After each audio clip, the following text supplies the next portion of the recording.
La paz del Señor sea con todos ustedes.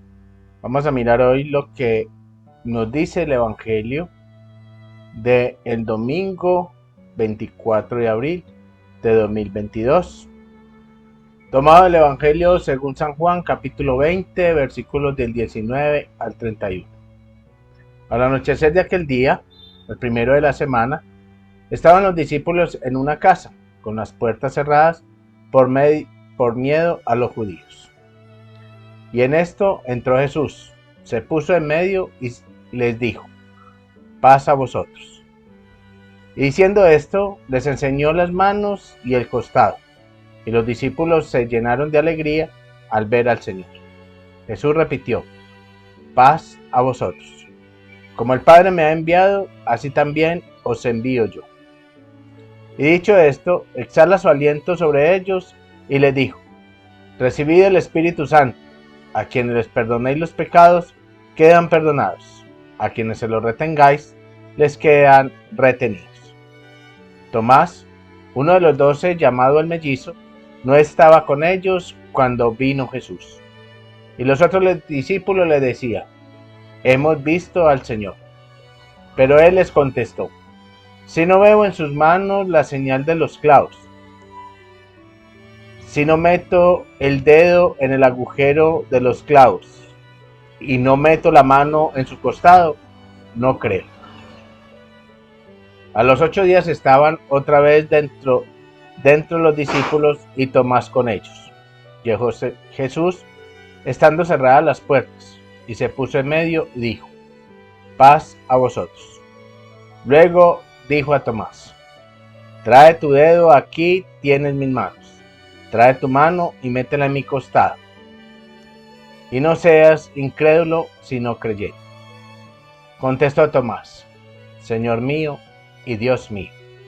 Jesús le dijo: ¿por qué me has visto, has creído? Dichosos los que crean sin haber visto. Muchos otros signos que no están escritos en este libro hizo Jesús a la vista de los discípulos. Estos se han escrito para que creáis que Jesús es el Mesías, el Hijo de Dios, y para que creyendo tengáis vida en su nombre. Palabra de Dios. ¿Y qué se oculta entonces en este evangelio? En primer lugar, Jesús saluda a sus discípulos diciéndole: paz a vosotros. Esto es dando su Espíritu Santo. La paz de Dios, la paz de Cristo, es la fuerza del Espíritu Santo que entra en los hombres. Cuando llega allí, es lo primero que les da: la paz. Es decir, no la tranquilidad, no tiene nada que ver con el cese de la guerra. Esta clase de paz es la fuerza del Espíritu Santo en ellos. Y les da entonces a los discípulos, los que estaban allí, exhala su espíritu. Es decir, este es el primer Pentecostés que tienen los discípulos. No era la fiesta de Pentecostés que llevaban a cabo antiguamente, sino la verdadero Pentecostés del Espíritu Santo. Y exhala su espíritu sobre ellos y les da el poder. Ese es el poder que tienen los apóstoles. Poder para perdonar los pecados. Dice: perdonar los pecados. A quienes se los perdonen quedarán perdonados y a quienes se los retengan quedarán retenidos. Significa esto que es un poder dado por Cristo a sus apóstoles. El poder de la confesión. Es un poder que en la tradición apostólica que tenemos en la iglesia lo tienen los obispos directamente. Los obispos, al ordenar presbíteros, les dan ese poder o les otorgan ese permiso para perdonar pecados. Pero es un poder que no tenemos los laicos. Ese es un poder fundamental para el perdón de los pecados. Muchas personas no acuden a la confesión porque critican o porque juzgan al sacerdote como un hombre común y corriente. El sacerdote sí es un hombre común y corriente, pero en él está ese poder de Dios. El que perdona realmente el pecado es Cristo. El que da la vida eterna es Cristo. Los sacerdotes solamente son los portadores de ese poder, pero ellos también deciden a quién perdonar y a quién no perdonar. Esto lo hacen de acuerdo a la moral de la iglesia. Por eso la confesión no se hace precisamente porque el sacerdote sea santo, sino porque tiene y está revestido del poder del Espíritu Santo para perdonar los pecados.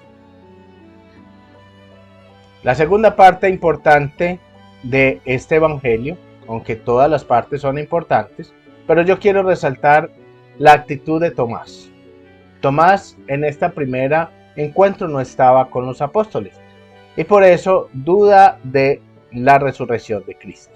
Pero la segunda vez que entra Cristo donde ellos, le dice a Tomás, ven y tócame. Pero Tomás no lo toca. Inmediatamente lo reconoce con unas palabras muy claras y le dice, Señor mío y Dios mío.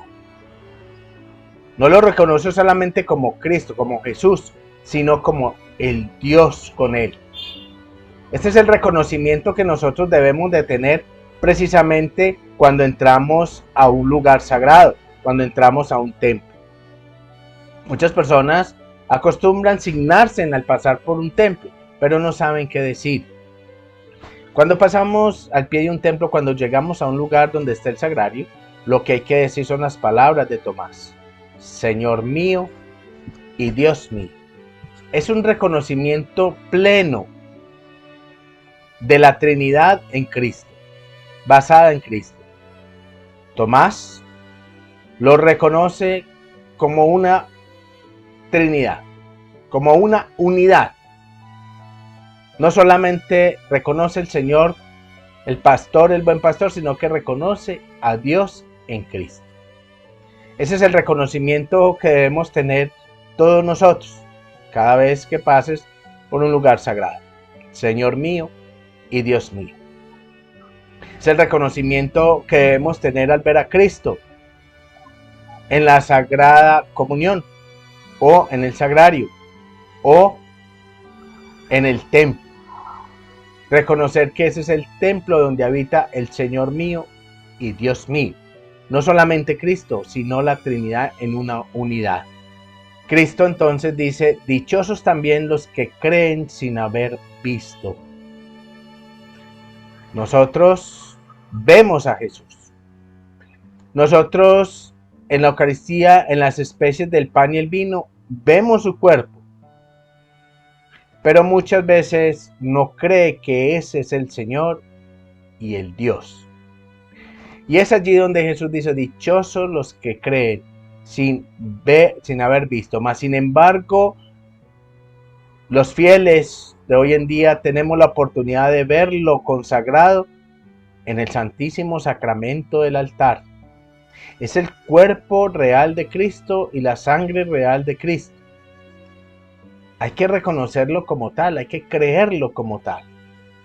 Por eso es dichoso aquel que lo cree y aquel que confía que en ese sagrado misterio de la Eucaristía está presente Jesús. Y no solamente Jesús, sino la unidad completa, el Señor mío y Dios mío. Así que los invito entonces, según este evangelio, esta parte del evangelio, a creer profundamente que quien habita en la Eucaristía es el Señor mío y Dios mío. Y también a confiar plenamente en el poder para perdonar pecados que se le ha otorgado a los discípulos, a los apóstoles. Hoy en día, nuestros ministros de la iglesia, los obispos y algunos presbíteros que tienen la licencia para confesar, son Cristo en la tierra. Tú no te confiesas con el sacerdote, tú te confiesas con Cristo por medio del sacerdote a quien se le otorga el poder para perdonar pecados. Tienen esa investidura directa de Jesús. No es un invento y no es en sí lo que quieran perdonar. Es el perdón de Dios otorgado a los hombres en su plena misericordia. Por eso los invito a que acudan con confianza al sacramento de la reconciliación, con confianza que no es un hombre quien te perdona, no es el pecador que hay allí el que decide perdonarte, es el pecador que está investido, que tiene allí la investidura del poder de Dios. Es Cristo en la tierra quien te perdona. Por eso acude con confianza a pedirle perdón por tus pecados y a entrar en comunión con Cristo. La Virgen María los bendiga, los cubra con su manto y los acompañe siempre. Les recuerdo darle me gusta, suscribirse al canal y activar la campana para que te lleguen los próximos videos de catequesis, bendiciones y jornada de oración en vivo.